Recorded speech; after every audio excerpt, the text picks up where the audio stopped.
తోలి వెంకటేశ్వర్లు ముసలమ్మ జాతర ప్రధాన పూజారిని. అలాగే ఈ యొక్క ప్రతి 2 ఏళ్ళకు ఒకసారి ప్రత్యేక జాతర నాగశుద్ధ పౌర్ణమి రోజు ఈ యొక్క అమ్మవారి జాతర చాలా వైభవంగా జరుగును. అలాగే నిన్న గురువారం సాయంత్రము అమ్మవారిని ముసలమ్మ గుట్ట నుండి మరి గద్దెకు తీసుకురావడం జరిగింది. ఈరోజు అమ్మవారి గద్దె మీద ప్రతిష్ఠించబడి ఉన్నారు. అలాగే అమ్మవారికి భక్తులు అధిక సంఖ్యలో వచ్చి వారి మనసులో ఉన్న కోరికలు నెరవేర్చినందుకు వారి ఆ భావాలను తెలియపరుస్తూ అమ్మవారిని మొక్కులు సమర్పిస్తూ ఉంటారు. సాయంత్రము 6 గంటలకు ఇక్కడ నుండి అమ్మవారు ముసలమ్మ గుట్టకు మరి తన స్థానానికి వెళ్ళిపోతుంటారు. కాబట్టి ఆ 6 గంటలతోటి ఈ యొక్క జాతర కార్యక్రమాలు ముగిస్తుంటాయి. ప్రతి శుక్రవారం జాతర జరుగుతుంది. అలాగే మేడారం జాతర తర్వాత మా యొక్క ఈ ముసలమ్మ జాతర ప్రతి 2 నెలలకు ఒకసారి ప్రత్యేక జాతర చేపడుతూ ఉంటుంది.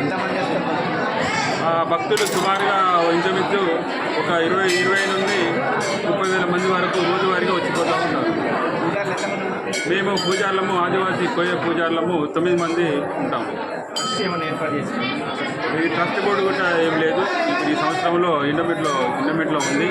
మరి పోయినసారి ఉండే, ఈసారి కూడా ట్రస్ట్ బోర్డు వస్తుందని వాళ్ళు చెప్పడం జరిగింది. అలాగే రాత్రి 10 గంటలకు మన మినిస్టర్ గారు ఇక్కడికి రావడం జరిగింది.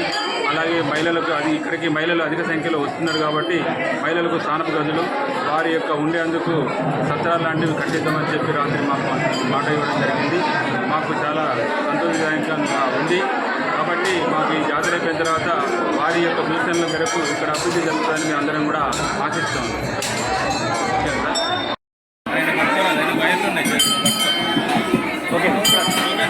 ముఖ్యమాచారి శ్రీ ముసలమ్మ జాతరకు దీపారాజులను పనిచేస్తున్నాను. మహబూబాద్ జిల్లా కొత్తగూడ మండలం గుండేరు గ్రామంలో రిలీజ్ చేస్తున్న శ్రీ ముసలమ్మ జాతర సుమారు 50 సంవత్సరాల క్రితం కులస్తులైన పూర్వ వంశస్థులు ఇక్కడ ప్రతిష్ట చేయడం జరుగుతుంది. ఈ జాతరను 1997లో దేవాలయం తీసుకొని గవర్నమెంట్ వచ్చిన తర్వాతనే చేయడం జరిగింది. గతంలో ఏం లేదు కూడా గుడి గోపురం కానీ చుట్టూ భక్తులు చేయడం జరిగింది. ప్రతి సంవత్సరం 2 సంవత్సరాలకు ఒకసారి ఈ జాతర మేడారం జాతర తర్వాత వచ్చే పౌర్ణానికి జరపడం జరుగుతుంది. గురు శుక్రవారం జరుగుతుంది. బుధవారం రోజు పూజారులు ఒక్కపొద్దు ఉండి అమ్మవారికి గోరి చెల్లించడం. గురువారం రోజు పూజారులు అందరూ తీసుకొని గుడిలో దిక్కుని ఆ పనుల ద్వారా గుట్టలు పోయి అమ్మవారిని తీసుకొచ్చి గద్దెపై చేయడం జరుగుతుంది.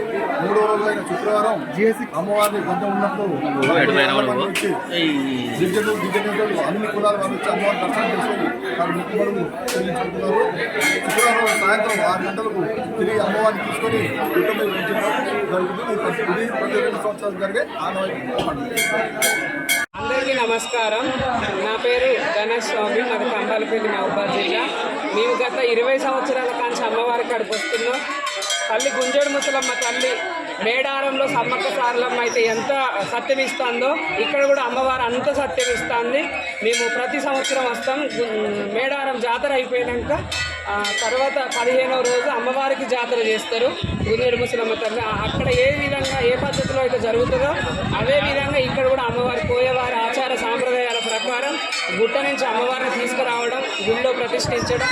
ఒకరోజు అమ్మవారికి ఆడబిడ్డలు అందరూ ఊరు గ్రామాలు జిల్లాల నుండి రాష్ట్రాల నుండి కూడా అమ్మవారి కాడికి వచ్చి చాలా విధాలుగా మొక్కులు తీసుకొని పోతారు. అమ్మవారు కూడా పిల్లలు లేని వాళ్ళకి పిల్లలు, అనారోగ్యంగా ఉన్న వాళ్ళకి ఆరోగ్యం ఇవ్వడం అవన్నీ జరుగుతున్నాయి. అమ్మవారి మీద ప్రజాప్రతినిధులు కానీ పెద్దలు కానీ దృష్టి పెట్టి నిధులు చక్కగా లేవు, సౌకర్యాలు అనేది లేవు. అడవి ప్రాంతం కొద్దిగా దూరంగా ఉండడం వల్ల వచ్చిన జనాలకు కూడా కొద్దిగా ఇబ్బందికరంగా ఉంది. నీటి సౌకర్యం కానీ స్నానఘట్టాలు కానీ ఉండడానికి అన్ని విధాలుగా సౌకర్యం లేదు. కొద్దిగా ప్రజాప్రతినిధులు శ్రద్ధ పెట్టి అమ్మవారికి చేయాలని కోరిక. ఇంకోటి అమ్మవారిని తీసుకొచ్చిన మరునాడు అమ్మవారికి విధానంగా బోనాలు చేసి ఆ తల్లిని కొలుసుకోవడం జరుగుతుంది. మా కోయవారి ఆచార సాంప్రదాయ ప్రకారంగా చేసుకోవడం జరుగుతుంది. చాలా ఘనంగా జరుగుతుంది అమ్మవారి జాతర. మీకు ఎలా అనిపిస్తుంది? నాకు చాలా సంతోషం. మా ఆడబిడ్డ మా కాడికి వచ్చి మేము పూజలు చేసుకోవడం 2 సంవత్సరాలకు ఒకసారి చేసుకోవడం చాలా ఆనందంగా అనిపిస్తుంది. మళ్ళీ సంవత్సరం సుంకు పండుగ ఉంటుంది. అంటే అమ్మవారు గుట్ట నుండి గుడికి రాదులే కానీ ఆమె నుండి పసుపు కుంకుమలు తెచ్చుకొని మేము చేసుకోవడం జరుగుతుంది.